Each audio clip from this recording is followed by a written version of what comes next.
नमोस्तु गुरुदेव, नमोस्तु गुरुदेव, नमोस्तु गुरुदेव। और चलिए आज प्रथम प्रश्न के लिए मैं आमंत्रित कर रहा हूं श्री अनीश जैन सतना, और द्वितीय प्रश्न के लिए तैयार रहेंगे श्री महेश जी जैन, अमरचंद जी जैन, सुरेश चंद जी जैन, टीटी नगर, सुरेंद्र जी जैन, टीटी नगर मंदिर भोपाल। नमोस्तु महाराज जी। महाराज जी जैसे आज जो विद्युत क्रांति हुई है, जैसे एक टेस्ला करके कंपनी है जिसने सोलर रूफ बनाई है, मतलब सब कुछ सोलर उसने बनाया है। और उनका कहना ये है कि अगर ये सभी लोग अपने घरों पे लगाएंगे तो किसी को मतलब बाहर से इलेक्ट्रिसिटी वगैरह लेने की ज़रूरत नहीं पड़ेगी। लेकिन जो महाराज जी अभी जो उनसे जुड़े हुए लोग हैं तो उनको कितना प्रभावित होगा अगर वो चीज़ अगर पूरी दुनिया पे आ जाती है तो मतलब अगर वो हर जगह हो जाता है, अगर हर जगह एग्जीक्यूट हो जाती है अगर वो चीज़, तो बाकी जो उससे अभी जो इलेक्ट्रिसिटी बनाने से लोग जुड़े हुए हैं उनको कितना प्रभावित होगा। देखिए उसके लिए दूसरा वैकल्पिक व्यवस्था उनके लिए बन जाएगी। अगर हम प्राकृतिक स्रोतों का आधार बनाकर हमारी जो व्यवस्था बनती ऊर्जा की, तो इससे अच्छा कुछ नहीं। ये पूरी तरह हिंसक है। पर्यावरण भी इससे ठीक होता है। आज हाइड्रो पावर में, थर्मल पावर में कितना ज़्यादा लोगों को हिंसा होती है, पर्यावरण प्रभावित होता है। ये स्वाभाविक चीज़ है। हमें इस तरह की और चीज़ों का विकास करना चाहिए। तकनीकी के विकास के साथ साथ जब परिवर्तन हुआ है तो दूसरी व्यवस्थाएं आई है। तो ये एक बहुत अच्छी पहल है और मैं तो कहूँगा हर जगह इस सोलर ऊर्जा का प्रयोग होना चाहिए। श्री महेश जी जैन और अध्यक्ष श्री अमरचंद जी जैन, श्री सुरेंद्र जी जैन, टीटी नगर मंदिर भोपाल। और उसके बाद तैयार रहेंगे ब्रह्मचारी भैया पारस जी जैन। महाराज जी हमारा प्रश्न है कि आचार्य भगवान जब अभी 16 कारण भावनाएं भा रहे हैं, स्वयं और पर का इतना कल्याण कर रहे हैं, तो यह तो निश्चित है कि उनको इसी भव में तीर्थंकर प्रकृति का बंध होगा। तो क्या फिर से उन्हें 16 भावना भाना पड़ेगी, 16 कारण भावनाएं? देखिए पहली बात तो यह है कि आचार्य गुरुदेव लोक कल्याण के जो कार्य कर रहे हैं वो अपने आप में एक बहुत बड़ी मिसाल है और एक महान आचार्य है। 16 कारण भावनाएं वो भा रहे हैं, इसमें भी कोई संशय नहीं। पर जहाँ तक तीर्थंकर प्रकृति के बंध का सवाल है वो अभी नहीं हो सकता। क्यों नहीं हो सकता? क्योंकि तीर्थंकर प्रकृति का बंध केवली या शुद्ध केवली के पादमूल में ही होता है, तो वो आज नहीं है। पर हम तो ये मानते हैं भले वो तीर्थंकर प्रकृति के बंधक नहीं हैं और अगले जन्म में सीधे तीर्थंकर नहीं बनेंगे, पर आज जो हमारे लिए कर रहे हैं वो क्या तीर्थंकरों से कम है? श्री ब्रह्मचारी पारस जी भैया और उसके बाद कुछ बोलो देवादिदेव 1008 श्री आदिनाथ भगवान की, संत श्रोमणी आचार्य गुरुवर श्री विद्यासागर जी महाराज की, पूज्य मुनि श्री प्रमाण सागर जी महाराज की नमोस्तु मरे, नमोस्तु मरे। महाराज जी आज वर्तमान में हमारी संस्कृति को छोड़कर अन्यत्र जो पाश्चात्य संस्कृति है उसको हमारे समाज के बच्चे अपना रहे हैं। अपने माता पिता से विपरीत मार्ग अपनाकर अन्यत्र व्यवहार आदि कर रहे हैं, तो उनको हम कैसे मार्ग पर लाएं? थोड़ा आप इस पर हमारे रोज ये सवाल आता है और घूम फिर करके इसकी चर्चा कहीं ना कहीं आई जाती है। एक बात मैं फिर से दोहराता हूँ, हम लोग केवल बच्चों को दोषी बनाने की आदत बदलें। इसमें केवल बच्चे दोषी नहीं हैं, बच्चों से ज़्यादा दोषी उनके माँ बाप भी हैं। आप उनकी सही तरीके से परवरिश करें, सही संस्कार दें, उनकी संगति का ध्यान रखें, उनकी शिक्षा का ध्यान रखें, तो बच्चे बिगड़े ऐसी कोई माने आवश्यकता नहीं है। बच्चे बदल भी सकते हैं और बहुत सारे ऐसे बच्चे हैं जो बहुत उन्नत जीवन जीते। तो चाहिए कि हम घर परिवार में ऐसा वातावरण बनाएं जिसमें संस्कारों की नींव बने, समाज में एक ऐसा माहौल बने जिससे सब लोग सुव्यवस्थित अपना जीवन जी सके, तभी इस समस्या का स्थायी निदान होगा। नमस्ते। पूज्य गुरुदेव आप कुछ ऑनलाइन प्रश्न मैं रखना चाह रहा हूँ। कुश जैन अजमेर से पूछ रहे हैं, गुरुवार अगले सप्ताह हमारा 9 वर्ष है, एक तरह से हमारा उत्सव है, परंतु विडंबना देखिए कि हम इसके लिए कुछ भी नहीं करते हैं, जबकि अंग्रेजी नववर्ष जो हमारी दासता का प्रतीक है उस पर हज़ारों रुपये फिजूल खर्च कर सकते हैं। यहाँ तक कि हमारे मंदिरों में भी अंग्रेजी नववर्ष के उपलक्ष्य में विधान तथा जलपान का आयोजन किया जाता है, परंतु भारतीय नववर्ष वाले दिन कुछ भी नहीं, जबकि हमारे वर्ष भर के त्यौहार और कार्यक्रम इसी भारतीय नववर्ष के अनुरूप तय होते हैं। इसलिए महाराज जी, मेरा आपसे प्रश्न है कि आज के इस माहौल में हमें कौन सा नववर्ष मनाना चाहिए और किस प्रकार इस उपलक्ष्य में आपसे विनम्र निवेदन है कि सभी को आग्रहपूर्वक इसके लिए प्रोत्साहित करें। देखिए, भारत की पहचान को बनाए रखने के लिए भारत में जो भारतीय नववर्ष के रूप में जाना जाता है, चैत शुद्धि प्रतिपदा, जिसे गुड़ी पड़वा के रूप में लोग जानते हैं, उसे देखना चाहिए। हालांकि ये भी 275-76 साल पुराना है, बहुत पुराना नहीं है। इससे प्राचीन वीर निर्वाण संवत हम लोग मनाते हैं। तो ये प्रक्रियाएं चलती आ रही है। हमें अपनी मूल पहचान को खोना नहीं चाहिए, क्योंकि सारा सब कुछ वैश्विक हो पड़ा है, इसलिए लोगों का ध्यान प्राय उसमें चला जाता है। पर हमें इन बातों को ध्यान में रख करके चलना चाहिए, क्योंकि विश्व की ऐसी व्यवस्था है और इसलिए जनवरी से दिसंबर तक का कैलेंडर लोग मानते हैं। मैं उससे असहमति अपनी नहीं रखता, लेकिन हमें अपनी मौलिक पहचान बनाए रखना चाहिए। कम से कम साल के 12 महीनों का तो चैत फागुन का याद होना चाहिए, और हम चैत शुद्धि एकम से अपने नववर्ष को मनाएंगे तो हमारे बच्चों को इनका पता लगेगा। दुनिया के लोगों को हम बता सकते हैं कि हमारे यहाँ संस्कृति की शुरुआत कब होती है, और वस्तुतः चैत से ही प्रकृति में एक नई नव यौवन उत्पन्न होता है। तो इसलिए चैत के माह से ही हमें इस पूरी प्रक्रिया को बढ़ाना चाहिए, और सामाजिक स्तर पर हमें नववर्ष को खूब उत्साह के साथ बनाना चाहिए। पूज्य गुरुदेव, आज़ाद कुमार शाह इंदौर से पूछ रहे हैं, कहा जाता है कि जिसके पास जो है उसी की यातना करनी चाहिए, तो आचार्यों की पूजन में जन्म जरा मृत्यु विनाशना आदि क्यों बोला जाता है, जबकि उनके जन्म जरा मृत्यु आदि का विनाश ही नहीं हुआ है? क्या केवल जन्म निपामिति इत्यादि बोलना उचित नहीं? जन्म जरा मृत्यु विनाशनाय, देखिए ये सब चीज़ें भगवान के साथ भी पहले नहीं जुड़ी थी, ये बहुत बाद में जुड़ी। कई बार तो हम लोगों को हंसी आती है। हम लोग जब आहार में जाते हैं ना, आप लोग पूजा करते हैं तो बोलते क्षुधा रोग विनाशनाय, और हम अपने क्षुधा रोग की पूर्ति के लिए आपके यहाँ आए आहार लेने, और लोग हम लोगों से बोलते क्षुधा रोग विनाशनाय। तो ये गलत भी नहीं है। हालांकि हम जब पूजन के प्राचीन रूप को देखते हैं तो वहाँ ये सब कुछ नहीं जुड़ा। वहाँ तो ये लिखा, मैं आपकी जल से पूजा करता हूँ, मैं चंदन से पूजा करता हूँ, मैं अक्षत से पूजा करता हूँ, पुष्प से पूजा करता हूँ, दीप से पूजा करता हूँ, नैवेद्य से पूजा करता हूँ, दीप से पूजा करता हूँ, धूप से पूजा करता हूँ, फल से पूजा करता हूँ। ये मूल रूप है। लेकिन कालांतर में ये सब चीज़ें जुड़ती गई और लोगों ने उसके साथ कई तरह के प्रयोग कर दिए, और ये सब चीज़ें पूजा के अंग के रूप में जुड़ने लगी। अब रहा सवाल, क्या हम आज मुनियों आचार्यों के साथ ऐसा बोल सकते हैं? एक सवाल आचार्य वीर सेन से किसी ने पूछा धौला में कि भाई, अरहंत और सिद्ध की पूजा करना तो ठीक है, वो जिन हैं उनकी पूजा से हमारे कर्मों की निर्जरा होगी, लेकिन आचार्य उपाध्याय साधु तो अभी संसारी हैं, उनकी पूजा से हमारे कर्म की निर्जरा कैसे होगी? ये तो एक देश जिन हैं, इनकी पूजा अर्चा से हमारे कर्मों की निर्जरा कैसे होगी?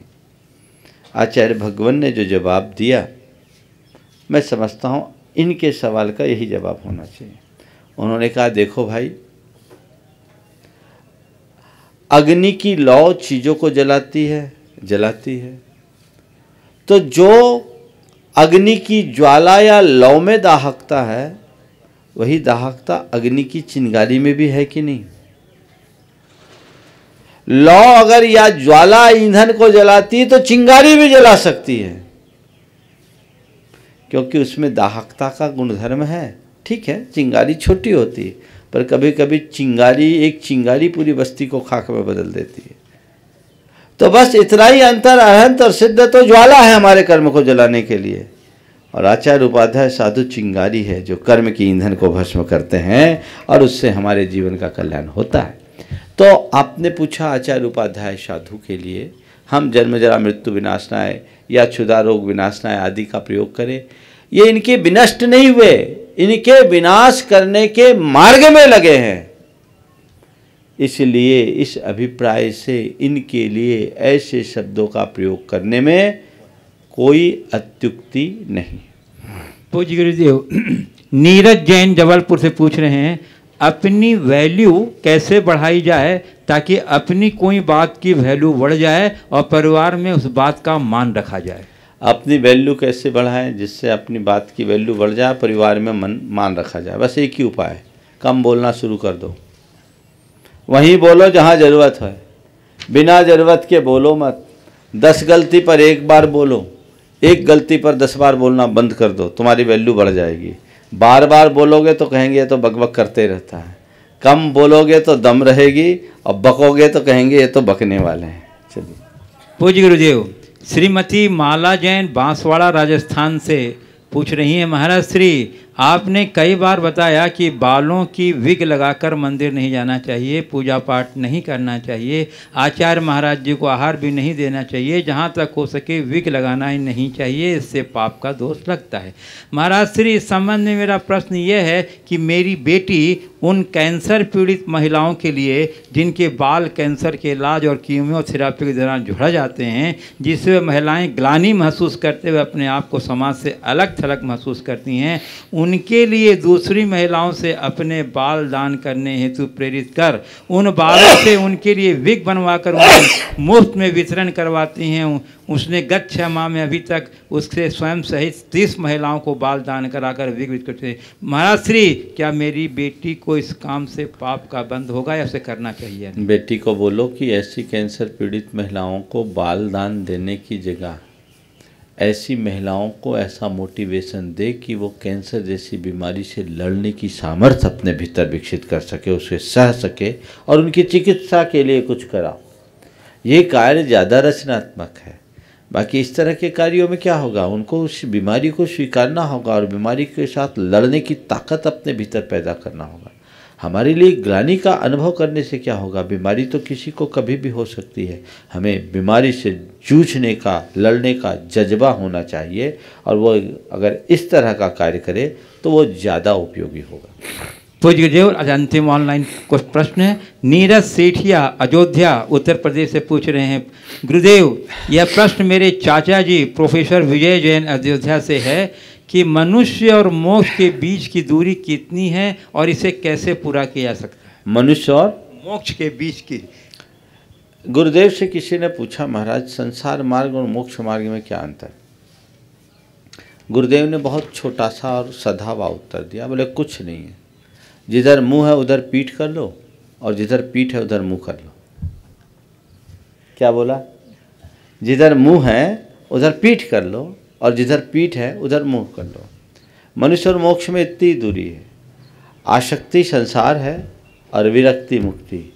जैसे ही हम आसक्ति से पूर्ण विरक्ति की ओर मुड़ जाएंगे, मुक्त हो जाएंगे। और प्रश्न के लिए श्रीमती अश्विनी अंतरिक्ष अजमेरा और उसके बाद तैयार रहेंगी श्रीमती शकुंतला हीराचंद बस धर्मपुरी। नमोस्तु महाराज श्री, नमोस्तु नमोस्तु नमोस्तु। महाराज श्री मेरा प्रश्न ये है कि जब भी हमारी गाड़ी में पेट्रोल ख़त्म हो जाता है तो या वो लाल निशान की तरफ जाता है तो हम उसे तुरंत रिफ़िल करवा लेते हैं, लेकिन जब भी हमारी लाइफ की गाड़ी में हमें नेगेटिविटी आती है या फ्रस्ट्रेशन आती है तो हम उसे तुरंत रिफ़िल नहीं करते हैं और वेट करते रहते हैं। तो ऐसा क्यों महाराज श्री, और हम ऐसा कौन सा पावर फ्यूल डालें कि वो ऑटो रिफ़िल होते रहे? देखिए, सबसे बड़ी बात विडम्बना यह है कि हमें गाड़ी की उपयोगिता समझ में आती है, जीवन की गाड़ी की उपयोगिता समझ में नहीं आती। हमें पता है कि अगर हम रिफ़िल नहीं करेंगे तो हमारी गाड़ी बंद हो जाएगी, रिजर्व में ज़्यादा देर तक नहीं चलेगी। लेकिन हम खुद को रिफ़िल नहीं करेंगे या रिचार्ज नहीं करेंगे तो हमारी गति रुकेगी, ये हमारी समझ में नहीं है। हमें ये लगता है हमारी ज़िंदगी की गाड़ी आखिरी समय तक धकते रहेगी, और ये धारणा जब तक नहीं बदलेगी तब तक जीवन में बदलाव नहीं हो सकता। आपने पूछा ऑटो फ्यूल क्या डालें जिससे अपने आप रिफ़िल हो जाए। कुछ मत करो, रोज़ थोड़ा सा तत्व चिंतन करो, थोड़ी सामायिक करो, अच्छी प्रार्थना करो, अपने आप को ऐसी ऊर्जा से भर लोगे कि कभी कमी नहीं होगी, और कुछ कमी होगी तो भीतर की प्रेरणा से अपने आप वो पूरी हो जाएगी। श्रीमती शकुंतला हीराचंद बस धर्मपुरी, उसके बाद तैयार रहेंगी श्रीमती डाली काला बड़वानी। गुरुवर के चरणों में कोटिशः नमन। गुरुवर, दुनिया में बहुत से लोग ऐसे हैं जो हमेशा सोचते ही रहते हैं, उनका दिमाग एक मिनट भी शांत नहीं बैठता है, और जिन लोगों को हमेशा सोचने की आदत होती है वे कभी खुश नहीं रह सकते। Over thinking leads to negative thoughts. जो ज़्यादा सोचता है वो डेफिनेटली नेगेटिव सोचता है, और जो नेगेटिव सोचता है वो पॉजिटिव लाइफ जी ही नहीं सकता। तो मुनिश्री, मेरा प्रश्न यह है कि ऐसे लोग अपने माइंड की गाड़ी को चलाते समय थोड़ा ब्रेक लगाने के लिए और टर्न लेने के लिए ऐसा क्या करे ताकि एक्सीडेंट से बच सके? बहुत अच्छा सवाल है। ओवर थिंकिंग एक बड़ी प्रॉब्लम है, और लोग जो ज़रूरत से ज़्यादा सोचते हैं वो खुद से परेशान होते हैं। हमें ओवर लुकिंग की कला अपनानी चाहिए। अगर चीज़ों को हम ओवर लुक करना सीख लें, इग्नोर करना सीख लें, तो ओवर थिंकिंग बच सकती है।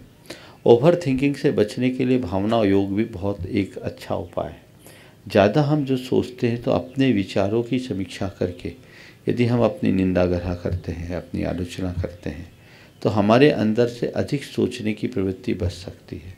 और जब हमारे मन में अनावश्यक विचार उत्पन्न हो रहे हों तो उस घड़ी में हमें कोई अच्छा आलम्बन ले लेना चाहिए, कुछ अच्छा पढ़ना शुरू कर देना चाहिए, कुछ अच्छा सुनना शुरू कर देना चाहिए, किसी से अच्छी बातें करना शुरू कर देना चाहिए, जिससे हमें अच्छा एक मोटिवेशन मिले और एक अच्छी प्रेरणा पाकर हम अपने जीवन के क्रम को आगे बढ़ा सकें। यदि इस तरह की प्रवृत्ति हम अपनाते हैं तो अपनी इस ओवर थिंकिंग को हम ओवरकम कर सकते हैं। श्रीमती डाली काला बड़वानी, उसके बाद तैयार रहेंगी श्रीमती बिमला जी जैन कसरावत। गुरुदेव के चरणों में त्रिबार नमोस्तु नमोस्तु नमोस्तु।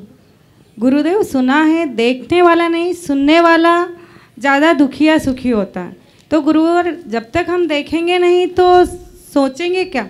सोचने वाला ज़्यादा दुखी या सुखी होता है। तो जब तक हम देखेंगे नहीं तो उस चीज़ के बारे में सोचेंगे कैसे? जैसे आज हमने देखा गुणाईता की पिक्चर के बारे में, मतलब जब वो पिक्चर हमने देखी तभी हम सोच सकेंगे कि वो कैसा होगा कैसा, पर जब तक नहीं देखते तो उसके बारे में सोचते ही कैसे? देखो, देख करके रह जाओ तो बात वहीं से वहीं गई, पर देख कर जब आगे बढ़ते हैं तो सोचते हैं। तो सोचना बुरा नहीं है, ज़्यादा सोचना बुरा है, नकारात्मक सोचना बुरा है। देखने के बाद हम अच्छा सोचें। अभी हम आपको देख रहे हैं, आप हमें देख रहे हैं, दोनों एक दूसरे को देख रहे हैं, लेकिन देखने के बाद सोचने की दिशा कई तरह की हो सकती है। हम उसे सही दिशा में भी सोच सकते हैं, गलत दिशा में भी सोच सकते हैं। आपको देख करके मैं ये भी सोच सकता हूँ कि कितना अच्छा सवाल कर रही हैं, सबके लिए उपयोगी है। और मैं ये भी सोच सकता हूँ इतनी बड़ी हो गई, इतनी भी अकल नहीं, क्या सवाल करती है। ये सोच मेरे हाथ में है। अगर मैं सही सोच रखूँगा, हालांकि आपने बहुत अच्छा प्रश्न किया है, सराहनीय प्रश्न है। नहीं तो कहेंगे महाराज ने इनके लिए क्या कह दिया, एक बार इनका स्वागत कर दो सब लोग, है ना। सवाल अच्छा है। तो देख करके रह जाना तटस्थता है, और देख करके उलझ जाना दुख का कारण है। तो हमारे यहाँ कहते हैं देखो तो मात्र दृष्टा बनो, उलझो मत, उलझे तो गए। नमस्ते गुरुदेव। श्रीमती बिमला जी जैन कसरावत, उसके बाद तैयार रहेंगी श्रीमती अंतिम काला बड़वानी। नमस्ते महाराज, नमस्ते। आज के इस युग में यदि बेटा भी अच्छा मिले और दामाद भी अच्छा मिले, अच्छे मिले तो ये हमारे कौन से कर्म, पूर्व कर्म का फल होता है। और आज के युग में कि माताएं ऐसा क्या करें कि उन्हें भी भविष्य में एक अच्छा बेटा और अच्छा दामाद मिले। बेटा अच्छा मिले, दामाद अच्छा मिले, किस पुण्य के उद्देश्य है। निश्चित रूप से जिनने महान पुण्य किया है उनके सारे बंधुजन उनके अनुकूल होते हैं। आजकल ऐसा कम देखने को मिलता है, क्योंकि आज के युग में भाग्यशाली लोग विरल होते जा रहे हैं। अगर आपको या जिनको भी ये लाभ मिला है ये बहुत अच्छा है, पर माता आपसे ये कहता हूँ अगले जन्म में ऐसा भाव मत करो, नहीं तो फिर माँ ही बनना पड़ेगा। इस संसार में क्यों रुकना। ये सोचो महाराज हमें तो ऐसा आशीर्वाद दो कि अब आवागमन के चक्र से मुक्त हो सकूं, संसार के बंधनों को काट सकूं और शीघ्र सिद्ध पद को प्राप्त कर सकूं।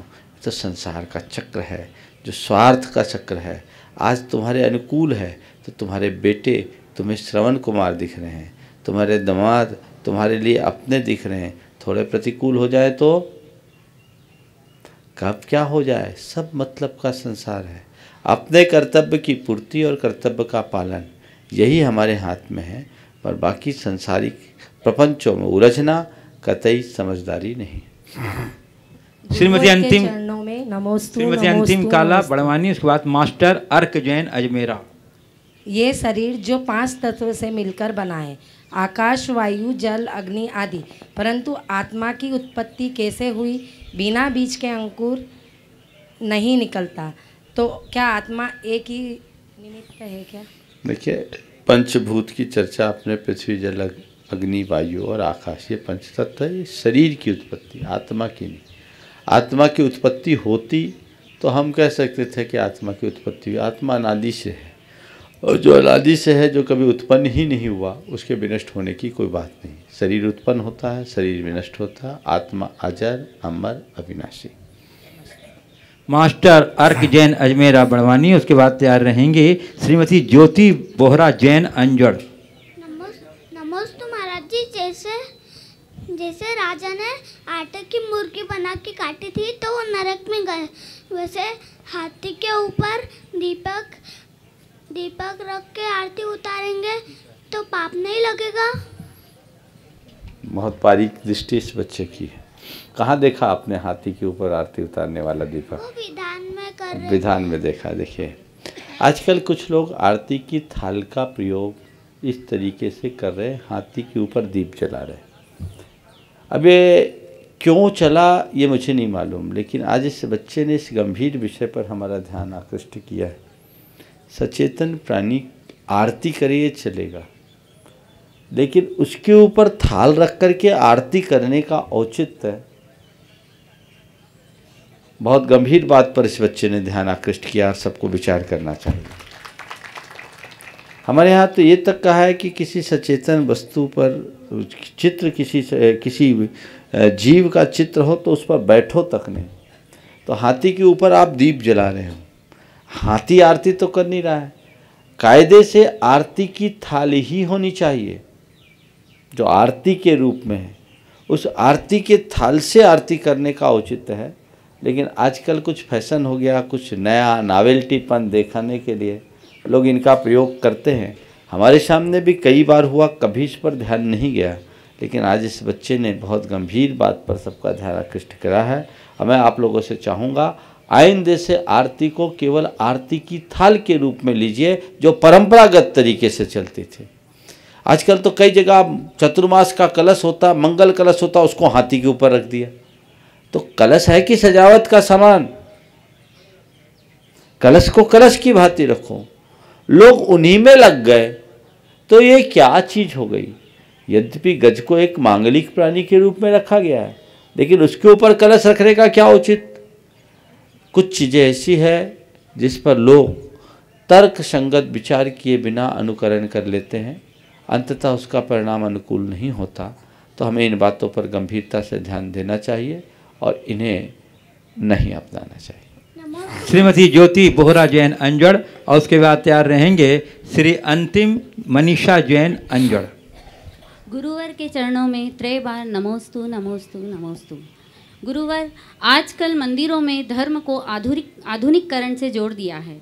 मंदिरों में पंखे, एसी, लाइटिंग, लिफ्ट व अन्य आधुनिक से युक्त किया जा रहा है ताकि लोग सुविधापूर्ण साधनों से सरलता के साथ ग्रहण कर सकें। लेकिन यह सब करके हम हिंसा नहीं कर रहे हैं क्या? धर्म के प्रति ध्यान व जाप को प्रभावित नहीं कर रहे हैं? कृपया मार्गदर्शन करने की कृपा करें। देखिए, मंदिर में जहाँ तक बने इस तरह के किसी साधन का प्रयोग नहीं करना चाहिए, और मंदिरों का निर्माण ही इस तरीके का करना चाहिए ताकि आप निश्चिंतता पूर्वक धर्म ध्यान कर सकें, जहाँ किसी भी आधुनिक संसाधनों का प्रयोग न करना पड़े।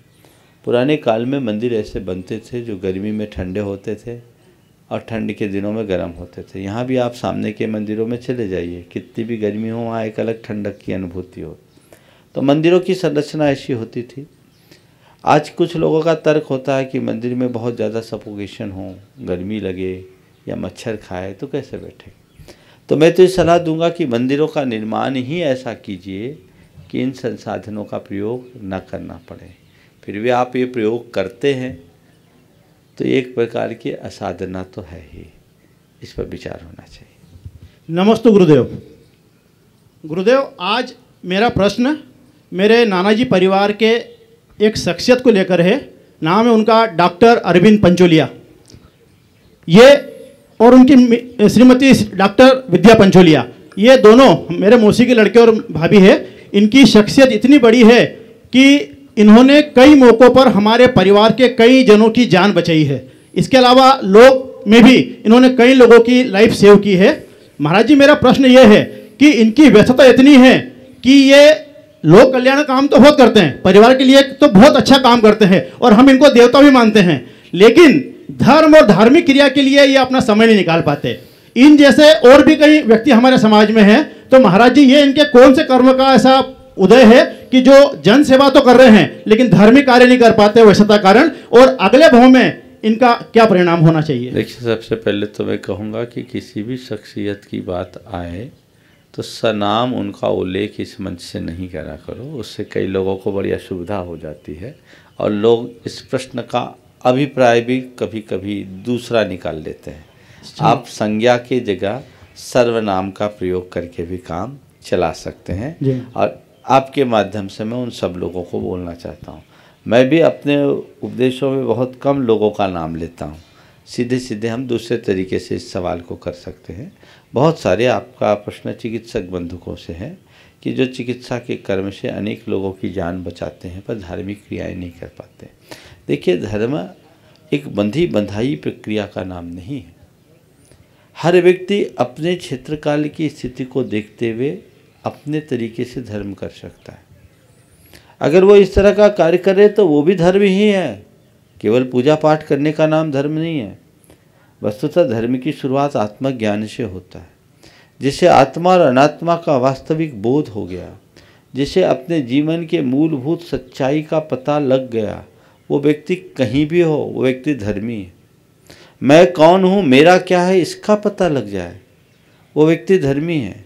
धार्मिक क्रियाओं से ही धर्म होता है, या जो हम बंधी बंधाई क्रियाएं करते हैं उसका ही नाम धर्म है, यह अवधारणा बदल देनी चाहिए। बस मैं ये कहूँगा, सबसे पहला धर्म अधर्म से बचना है, और जिन व्यक्ति के द्वारा लोगों के प्राण बच रहे हैं तो वो भी एक बहुत बड़ा धर्म है। धर्म को हमें अलग अलग प्रोफेशन के हिसाब से देखना चाहिए। नमोस्तु महाराज जी, नमोस्तु नमोस्तु। वक्त के बारे में कहा जाता है कि सही वक्त आने पर जवाब मिल जाएगा। वक्त अच्छे अच्छे के घाव भर देता है। सबक सिखाने के लिए सही वक्त का इंतज़ार करो। तो यदि हम वक्त का ही इंतज़ार करते रहे तो पुरुषार्थ ना करें तो क्या वो वक्त आ पाएगा जिसका हमें इंतज़ार है? नमोस्तु महाराज। वो वक्त आ पाएगा जिसका हमें इंतज़ार है। अगर इंतज़ार करते रहोगे तो वक्त नहीं आएगा, लेकिन बीते हुए वक्त से सबक ले लोगे तो आने वाले दिनों में वक्त अच्छा आ जाएगा। श्री पारस जी नरेश चंद जी गोधा बाकी गुणायतन, और उसके बाद तैयार रहेंगी श्रीमती निर्मला काला बड़वानी। नमोस्तु नमोस्तु नमोस्तु गुरुवर। गुरुदेव, गुणायतन के बारे में तो बहुत सुना था आज तक, लेकिन आज जो देखा तो उससे हमारी मानसिक स्थिति एकदम बदल गई गुरुदेव कि ये क्या है। और गुरुदेव, आपने बोला कि ये कुछ अंश है, लेकिन हमने तो इसमें बहुत कुछ देखा। गुरुदेव, हमारी शंका ये है कि आप तो 4 साल से गुणायतन से दूर हो, उसके बाद आपकी कृति इतनी तीव्र गति से आगे बढ़ रही है। और गुरुदेव, जब ये पूरा बन जाएगा, जब हमारी मानसिक स्थिति क्या होगी? और गुरुदेव, ये आपकी सोच है या गुरुदेव का आशीर्वाद या कोई देवी चमत्कार? देखिए, मैं तो ये समझ रहा हूँ कि ये सब आप सबके पुण्य का प्रताप है, और इसके अलावा कुछ नहीं कहूँगा। गुरुदेव का आशीर्वाद तो है ही, हमारी सोच भी इसमें है, लेकिन ये आप सबके पुण्य के प्रताप स्वरूप है। बस जो कुछ है प्रतीक्षा कीजिए। मुझे केवल इतना ही कहना है कि पोथियों की बातों को पलों में समझने का अवसर आपको मिलेगा, और चौथे काल के दृश्य आप पंचम काल में आराम से अपनी आंखों से देख सकेंगे। इससे बड़ी उपलब्धि और कुछ नहीं। नमस्ते गुरुदेव। श्रीमती निर्मला काला बड़वानी। गुरुवर नमोस्तु नमोस्तु नमोस्तु। गुरुवर, मेरा प्रश्न है कि रिश्तों की पाठशाला अगर बनाए रखनी हो तो गणित विषय का कमज़ोर होना बहुत ज़रूरी है। इसका क्या अर्थ है गुरुवर, समाधान करें। ज़्यादा कैलकुलेटिव बनोगे तो कभी रिश्ते नहीं निभ पाएंगे। जोड़ घटाव गुना भाग लगाने वाला रिश्ता नहीं निभा सकता। रिश्ते कैलकुलेशन से नहीं चलते, रिश्ते तो भावनाओं के सम्मान से चलते हैं। अगर हम प्रॉफिट और लॉस देखेंगे रिश्ते को नहीं चला पाएंगे, अच्छा और बुरा देखेंगे रिश्ते कभी नहीं टूटेंगे। तो हमें लाभ और हानि की जगह अच्छे और बुरे का ध्यान रखना चाहिए। लाभ और हानि बाजार सिखाता है और अच्छा और बुरा परिवार सिखाता है। परिवार को बचाना है, अच्छे और बुरे का ख्याल रखो, और बाजार में कमाना है तो लाभ और हानि का ध्यान रखो। बंधुओं, अभी अभी एक बहुत ही महत्वपूर्ण सूचना हम जैन समाज वालों के लिए मिली है ब्रह्मेश स्वामी जी के मार्फत से कि कर्नाटक सरकार ने एक अधिसूचना जारी करके राज्य के सभी विद्यालयों में जैन साधु साध्वियों को बिहार के क्रम में रुकने की व्यवस्था अपने ही परिसर में सुनिश्चित करने का आदेश जारी किया है। जोरदार करताल ध्वनि से कर्नाटक सरकार के इस पहल का अनुमोदन कीजिए और हम चाहते हैं सभी राज्य के सरकार इस प्रकार की सूचना जारी करें।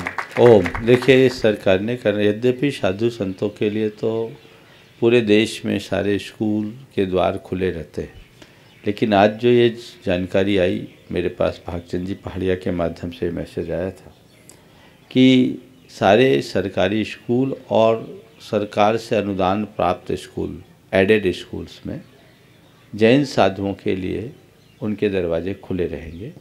कर्नाटक सरकार ने पहली बार पहल करके ये कार्य किया और उसमें इस चीज़ का उल्लेख किया कि महामस्तकाभिषेक के दौरान हजारों किलोमीटर की यात्रा करके जैन साधु आते हैं और वो पैदल चलते, उनके रात्रि विश्राम के लिए वो उपलब्ध होना चाहिए।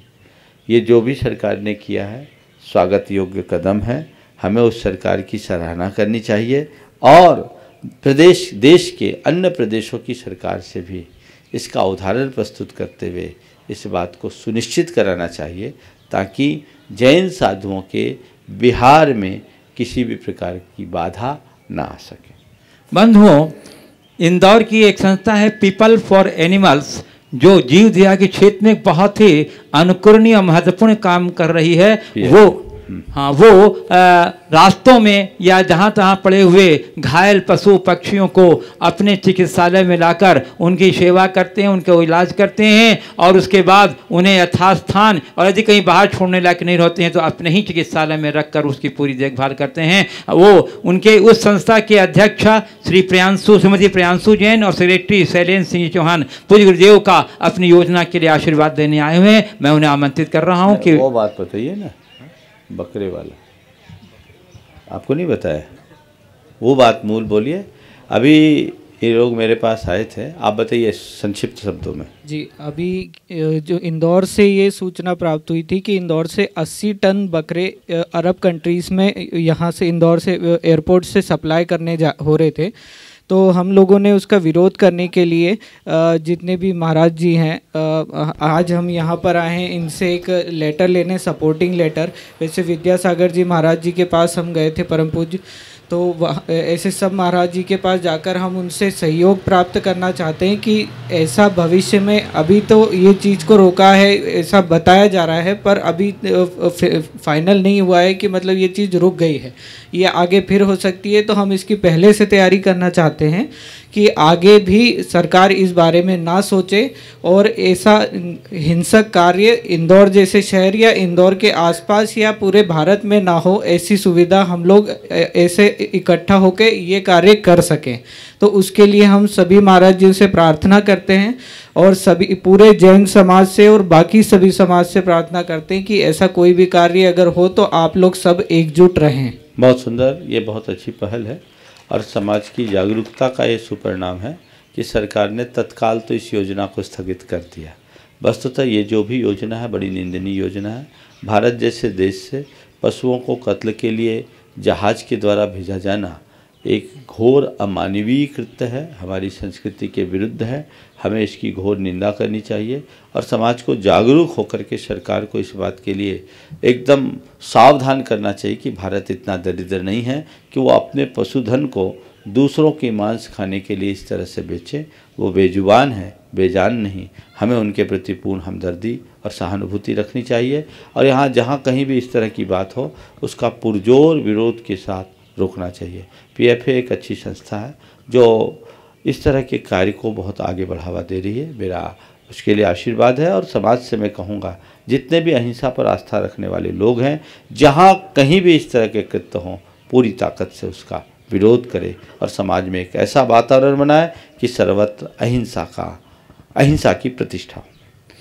श्रीमती निर्मला काला बड़वानी, उसके बाद तैयार रहेंगे श्री विनोद जी किरण जी दोषी बांकानेर, ये ट्रस्टी 52 गजा।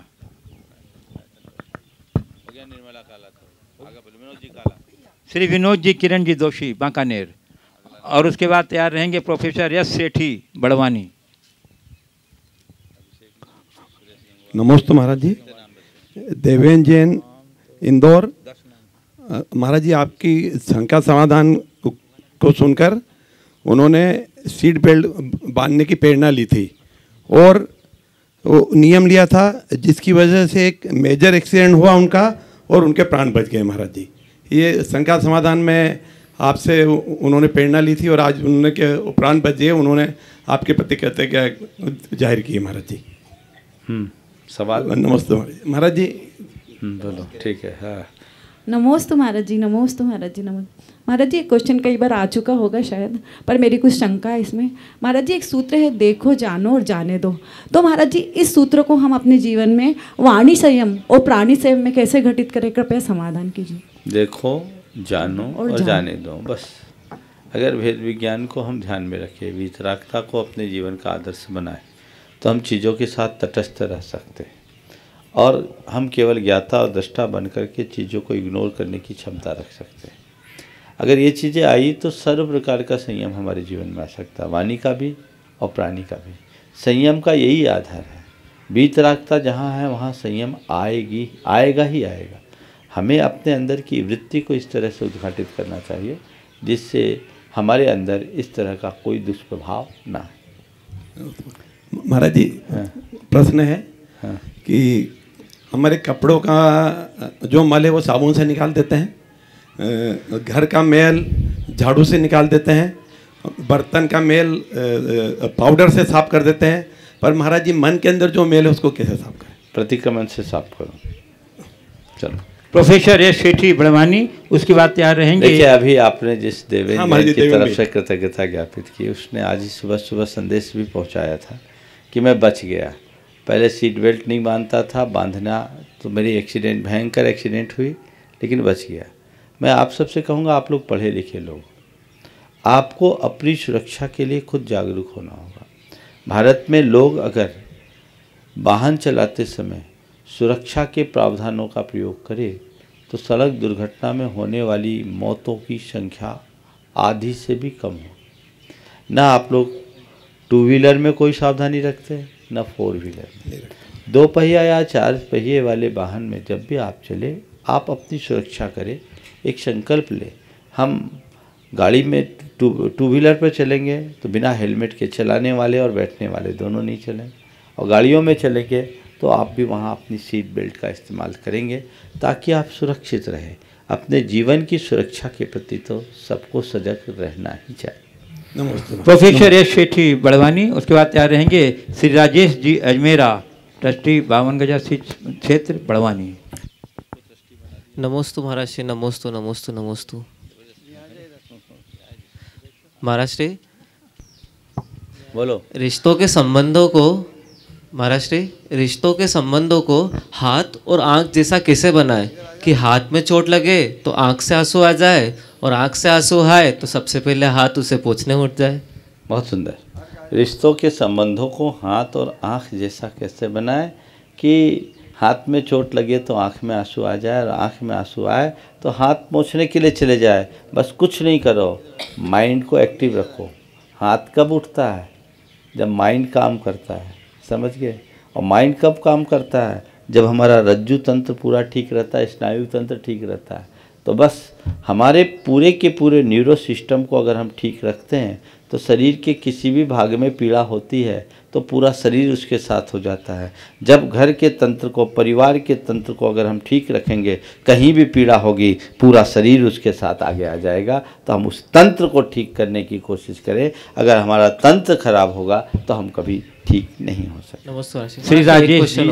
हाँ, साधना जी जैन मेरठ से प्रशस्त स्टील्स द्वारा कुछ स्वर्ण आभूषण और 1100 और 11,000 की राशि गुणायतन के लिए दी गई है और आहार दान के लिए दी गई है। आहार दान के लिए राशि नहीं होती, चलो सवाल करो। आहार दान डायरेक्ट दिया जाता है। वे प्रश्न पूछना चाहते हैं कि जब ऊपर वाला देने में कभी हिसाब नहीं रखता तो हम जबते भी हिसाब लगा कर क्यों है? देखो, ऊपर वाला देने में हिसाब नहीं लगाता तो जबते भी हिसाब लगा कर क्यों? मुझसे एक बार किसी ने इसी सवाल का सवाल दूसरे तरीके से किया कि भगवान के नाम के लिए माला गिनने की ज़रूरत क्या? हमने कहा जब तक दुनिया की चीज़ों को गिनते हो तब तक भगवान को गिनना जरूरी है। समझ गए? हम नोट गिन रहे हैं तो नोट गिनते समय हमें कोई ख्याल नहीं रहता, तो नोट गिनने की आदत छूटे, इसलिए भगवान का नाम गिनना शुरू करो। समझ गए? तो हम इसलिए नहीं गिनते कि हम कितना गिन लिए, इसलिए गिनते हैं कि दूसरे की चीज़ें और चीज़ें गिनने की आदत छूट जाए और सारी ज़िंदगी भगवान का नाम गिनते गिनते बीत जाए। नमस्ते महाराज जी। नमस्ते। श्री राजेश जी अजमेरा बड़वानी का तैयार नहीं, श्रीमती अनीता काला बड़वानी। नमस्ते महाराज जी। महाराज जी, जब तीर्थंकर भगवान का जन्म होता है तब वो उनके अतुल्य बल होता है जन्म के 10 अतिशय में, और जब वे समोसन में विराजमान होते हैं, जब 4 घातिया का नाश करके, तब अनंत वीर्य प्रकट होता है। तो महाराज जी, वितरागी भगवान को अनंत वीर्य की क्या आवश्यकता होती है? उसकी देखिए, बल और वीर दोनों अलग अलग चीज़ें हैं। बल शारीरिक होता है और वीर आत्मिक होता है। समझ गए? तो शरीर में अतुल बल उनको जन्म से होता है, पर वीर आत्मा की शक्ति का नाम है जो अंतराय कर्म के क्षय के बाद प्रकट होती है। उनके अंदर अनंत ज्ञान होता है और ज्ञान का उपभोग शक्ति के बिना संभव नहीं है, तो उसके साथ अनंत वीर भी उनके साथ होता है। नमस्ते। श्रीमती अनीता काला बड़वानी का तैयार नहीं है, निधि कुमुद शास्त्री पुणे। नमोस्तु गुरुवर, नमोस्तु गुरुवर, नमोस्तु गुरु। लक्ष्य हमेशा कैसा होना चाहिए? काम तो दिन रात दीमक भी करती है लेकिन वो विनाश करती है, निर्माण नहीं। तो हमारा लक्ष्य कैसा हो कि हम विनाश नहीं, हमेशा निर्माण की ओर आगे बढ़ें? देखिए, काम तो हमेशा दीमक करती है लेकिन वो विनाश करती, निर्माण नहीं। आपने पूछा हमारा काम कैसा हो जिससे निर्माण हो, विनाश नहीं। देखिए, एक दीमक का काम है जो केवल विनाश करने का काम करती है, और दूसरी तरफ आपने कभी एक उसको क्या बोलते हैं, ततैया टाइप का एक कीड़ा होता है, उसे देखा होगा। वो क्या करते हैं, एक छोटा सा मिट्टी का खो बनाते हैं। उस खो को बनाने में काफ़ी टाइम लगता है। उस पूरे खो को कवर कर देता है और उसके इर्द गिर्द भुनभुनाता रहता है, भन भन भन भन भन भन। और उसके भुनभुनाहट का प्रभाव ये होता है कि कुछ दिन के भीतर उसके अंदर एक कीड़ा उत्पन्न हो जाता है और वो कीड़ा उसका द्वार खोल करके निकल आता है। समझ गए? तो ये लक्ष्य होना चाहिए, और इसी के आधार पर ये कहा गया यद भाव्यते तद भवति। वो कीड़ा गुबरेला जैसा कीड़ा होता है, वो उसके इर्द गिर्द भुनभुनाता है तो उसके अंदर से कीड़ा हो जाता है। तो वस्तुतः हमारी दृष्टि सदैव रचनात्मक होनी चाहिए जो हमारे जीवनोत्थान का आधार बने, न कि पतन का हेतु। नमोस्तु गुरुवर। नमोस्तु। निधि कुमुद शास्त्री पुणे। और उसके बाद तैयार रहेंगे श्री सुरेश जी गंगवाल सिंघाना, ट्रस्टी 52,000 क्षेत्र। नमोस्तु महाराज जी। महाराज जी, हम अपने माता पिता की उम्मीदों पर खरे कैसे उतरें? क्योंकि यदि हम उनकी उम्मीदों पर खरे नहीं उतरते हैं तो वो दुखी होते हैं, और हम अपने बच्चों से कितनी उम्मीद रखें ताकि हम दुखी ना हों? बहुत अच्छा सवाल। देखिए, माता पिता की उम्मीदों पर खरे उतरना तो चाहिए। वही संतान सुसंतान है जिसे देखकर माँ बाप को लगे कि मेरा श्रम सार्थक हो गया। माँ बाप को अपनी संतान से ज़्यादा उम्मीद तो नहीं रखनी चाहिए, लेकिन संतान को माँ बाप को कभी उपेक्षित नहीं करना चाहिए। उन्हें चाहिए कि उनके जीते जी उन्हें कभी किसी प्रकार का कष्ट न उठाना पड़े, योग्य संतान के रहते हुए भी उन्हें आंसू न बहाना पड़े, ये भावना होनी चाहिए। माँ बाप के प्रति संतान की क्या दृष्टि होनी चाहिए, एक घटना बताता हूँ। 2 भाई, एक भाई बाहर रहता था, एक भाई माँ बाप के पास रहता था। बड़े भाई का काम अच्छा सा सेटल था, पूरा वो देखता था। बाद में छोटे भाई का भी काम सेटल हुआ और छोटे भाई ने कहा कि भाई तुम हर महीने घर की व्यवस्था के लिए माँ को समय पर जो रकम चाहिए दे देना चाहिए। छोटे भाई ने कहा माँ जब मांगेगी दे देंगे, माँ मांगेगी दे देंगे। बड़े भाई ने जो बात कही वो ध्यान देने योग्य। कमाओ बेटे के होते हुए भी माँ बाप को अगर उनके आगे हाथ फैलाना पड़े, इससे अच्छा तो बच्चे का ना होना अच्छा। बोले तेरा काम है, वो मांगेगी नहीं मैं जानता हूँ, तेरा काम है कि समय पर तुझे पहुँचाना है। मैं भी ये कर सकता हूँ, पर मैं अब चाहता हूँ कि ये भावना तेरे अंदर जगे। अब तू कमाने लगा है, तेरे पास अच्छी कमाई है, तेरा कर्तव्य है कि माँ बाप को किसी चीज़ का अभाव ना हो, उन्हें जितना दान धर्म करना हो, खर्चा करना हो, खुल करके करे। अरे हम उन्हीं के बदौलत है, अगर हमारे निमित्त से उनका कुछ होता है तो इससे बुरी बात क्या है। तो हम ये देखते हैं कि उनकी हमसे अपेक्षा कितनी है। हमें ये देखना चाहिए कि हमारा उनके प्रति दायित्व क्या है। मेरा जो दायित्व है उसे मुझे पूर्ण करना है। उनने मुझे जन्म दिया है, जीवन दिया है, संस्कार दिया है, तो इसके लिए मुझे उनके मन में कभी कोई आंसू ना आए, इस बात का ख्याल रखना चाहिए। ये तो संतान का काम है। लेकिन माँ बाप को बच्चों से ज़्यादा अपेक्षा नहीं रखना चाहिए। जो अपेक्षा रखेंगे वो दुखी हों। बेटे हमने अपना काम कर दिया, अब तुम्हारी तुम जानो, हमें तुमसे कोई अपेक्षा नहीं है, हम सेल्फ डिपेंड है। और आजकल ऐसे माँ बाप बहुत हो गए जिनको अपने बच्चों को योग्य बनाने के बाद वो अपने को अपने तक सीमित कर लेते हैं और बोले हमें कोई एक्सपेक्टेशन नहीं। जहाँ अपेक्षा होती है वहाँ बहुत दुखदाई होती। तो आपने पूछा हम अपने बच्चों से कितनी अपेक्षा रखें। तुम जितनी अपेक्षा अपने माँ बाप की तरफ पूरी कर रहे हो उसका 25% रखना, उससे ज़्यादा मत रखना। नमस्ते महाराज। श्री सुरेश जी गंगवाल सिंघाना। आप भी पूछेंगे, पूछो जल्दी से। महाराज जी के चरणों में बारंबार नमोस्तु नमोस्तु नमोस्तु। पूरे पुणे समाज की तरफ से महाराज जी नमोस्तु नमोस्तु नमोस्तु। महाराज जी कल एक जैसे ही मैं बात करने गया था तो एक भाई वो काफ़ी 18 साल से स्वाध्याय भी कर रहे हैं, अभिषेक भी कर रहे हैं। कल उन्होंने ऐसा ही क्वेश्चन पूछ लिया मुझसे कि आप अभिषेक करने जाते हो तो क्यों जाते हो, क्या आपका इंटेंशन है। तो मैंने उनको बोला कि पुण्य बंद का कर्म, पुण्य मेरे को चाहिए क्योंकि कर्म कटे मेरे। तो वो इससे सेटिस्फाइड नहीं हुए क्योंकि वो 15 साल से 18 साल से वो करते आ रहे हैं। मेरे को ऐसा लग नहीं रहा कि पुण्य कटते हैं या नहीं कटते हैं, बट मैं उनसे संवाद नहीं कर पाया उस तरीके से। वही क्वेश्चन आपसे चाहता हूँ महाराज जी कि हम आपसे कोई पूछे कि आप अभिषेक करने क्यों जाते हैं तो उनसे केवल एक ही बात करो, अभिषेक करने से मेरे मन को बड़ी प्रसन्नता होती है, भगवान का सामीप्य मिलता है, मन में पवित्रता आती है और मन की पवित्रता से बड़ा पुण्य और कुछ नहीं है। यदि ये आपको उपलब्ध हो गया, मन में पवित्रता और अहोभाव की अनुभूति हो रही है, समझ लो आपने पुण्य का संचय कर लिया। आराध्य गुरुवर के चरणों में सत नमन। हे गुरुवर, इस आत्मन को कई बार भ्रम हुआ कि मेरा उत्थान हो चुका है, उत्थान का मान आ गया, वही पतन का कारण बन गया। अनंत काल बीत गया, बार बार पतन ही पतन हुआ, एक बार भी उत्थान नहीं हुआ। क्षेत्र की अपेक्षा सर्वार्थ सिद्धि तक पहुंचकर भी शाश्वत सिद्धि नहीं मिलती, पुनः पतन होता और मध्यलोक में आना ही पड़ता है।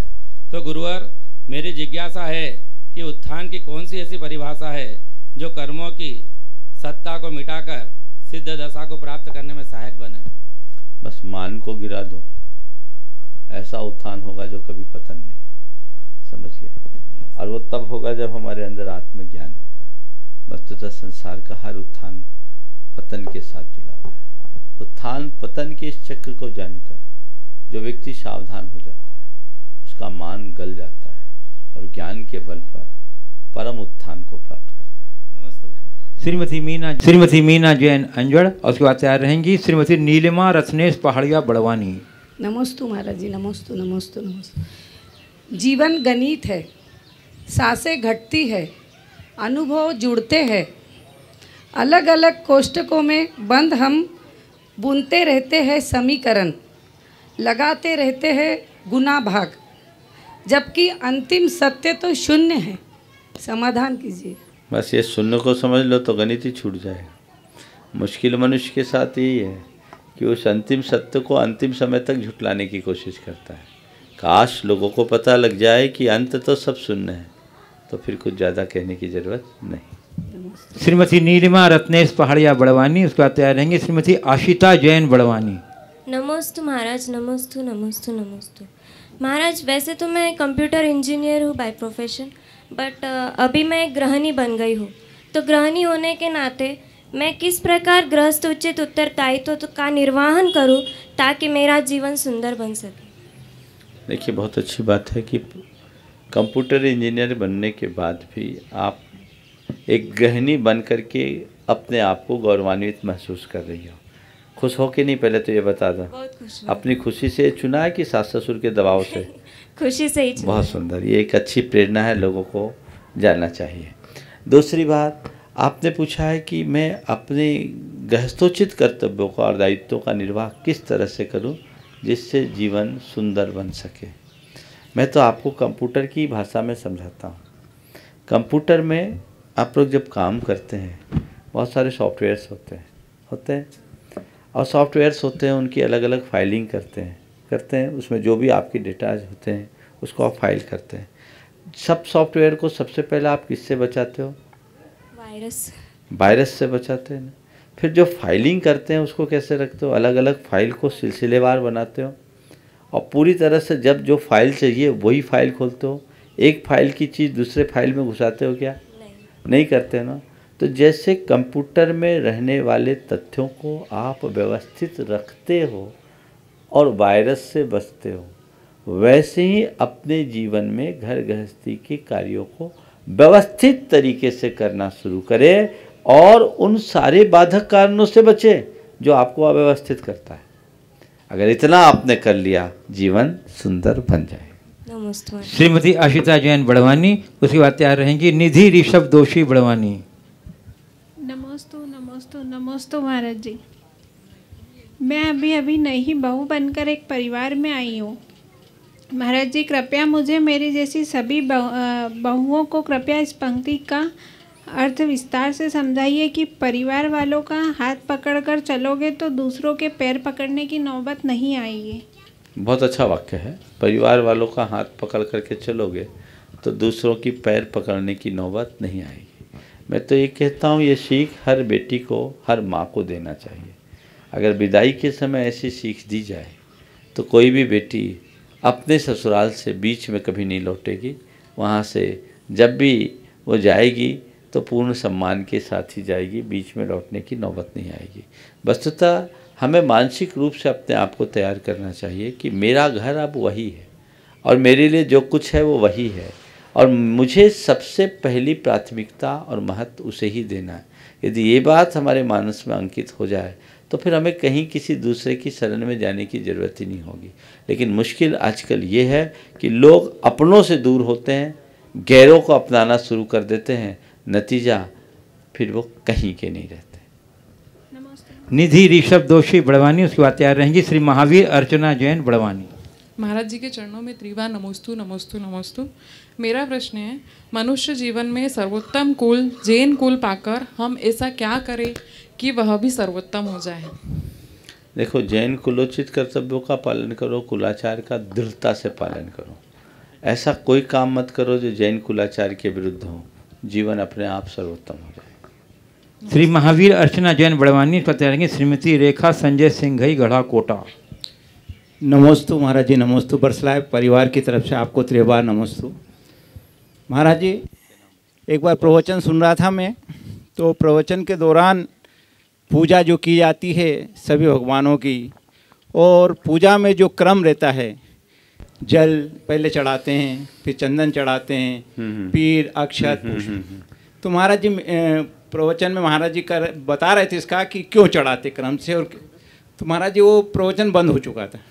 मेरे मन में शंका है कि महाराज जी ऐसा क्यों होता है कि जल के बाद चंदन चढ़ाएंगे, चंदन के बाद अक्षत चढ़ाएंगे, तो पहले चंदन जल के बाद फल क्यों नहीं चढ़ाते? तुम्हारा नंबर इतना आया कि आज भी बोलूंगा तो बंद हो जाएगा, तो बहुतों को तकलीफ होगी। आखिरी में महाराज जी शंका मेरी है, और इस शंका को अभी खड़ी रखो, किसी दिन पूछना। शायद यहीं मैंने जल चंदन गंध अक्षत आदि के पूरे क्रम का वर्णन किया था, फिर किसी दिन पूछना, शुरू में बुला लेना इनको, ताकि ये प्रश्न कम से कम 8 मिनट का है। चलिए। नमोस्तु महाराज। चलिए। महाराज श्री के चरणों में त्रिवार नमोस्तु नमोस्तु। महाराज श्री मेरा एक प्रश्न है कि जो शादी की पत्रिका रहती है वो सबसे पहले मंदिर में रखते हैं, ऐसा क्यों? क्योंकि जो शादी की पत्रिका रहती है वो सबसे पहले मंदिर में रखते हैं, ऐसा क्यों? भगवान तो बीतरागी हैं। भगवान को थोड़ी बुला रहे हैं, भगवान चले जाएंगे तो और परेशान हो जाओगे तुम। सभी लोग रखते हैं। बोलो ये बताओ, एक बार एक व्यक्ति ने अपने विवाह के कार्यक्रम का कार्ड रखने हमारे पास आया, रखते हैं लोग, रख दिया। मैंने मजाक में उससे बोला, भैया क्या हमें इनवाइट करने आया? महाराज बस कृपा है। हम बोले ये बताओ, अगर तुम्हारे फेरे में हम पहुंच जाए तो क्या होगा? खुदा न खास्ता अगर हम पहुंच गए कहीं से तो क्या होगा? घबराओगे कि नहीं? लेकिन फिर भी ये भावना है, इसका एक दूसरा आशय है। भगवान को विवाह आदि के कार्यक्रमों में आमंत्रित करने के लिए नहीं जाते आप, इतना तो विवेक आपको है। केवल ये हमारे घर का एक मांगलिक अनुष्ठान है, ये निर्विघ्न संपन्न हो जाए, इस भावना से उसकी सूचना देने के लिए जाते हैं। समझ गए? तो इस तरह की संसूचना देने के लिए हमारी धार्मिक आस्था का प्रतीक है कि हम कोई भी कार्य करें तो उसमें सबसे पहले प्रभु का स्मरण करेंगे, उसके बाद और दूसरा काम करेंगे। इस भाव से यदि आप करते हैं तो इसमें कोई दोष नहीं, पर इस भाव से करते हैं कि भगवान हमारे शादी में आप भी आइए, पधारिए, तो इससे बड़ा दोष और कोई दूसरा नहीं। श्रीमती चंदना जैन 52 गजा।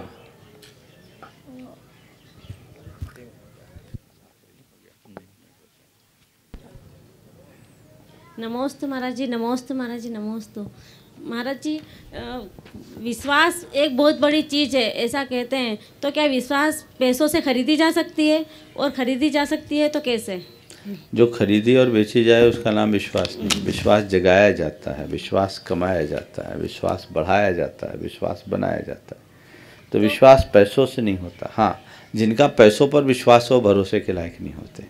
हम विश्वास तो एक आंतरिक निधि है जिसकी हम किसी से तुलना नहीं कर सकते, और हमें हमेशा उसे सुरक्षित रखने की कोशिश करनी चाहिए। इस प्रकार आज के इस सत्र को परम पूज्य गुरुदेव के चरणों में नमन अर्पित करते हुए यहीं पर विराम। बोलिए परम पूज्य आचार्य गुरुवर श्री विद्यासागर जी महाराज।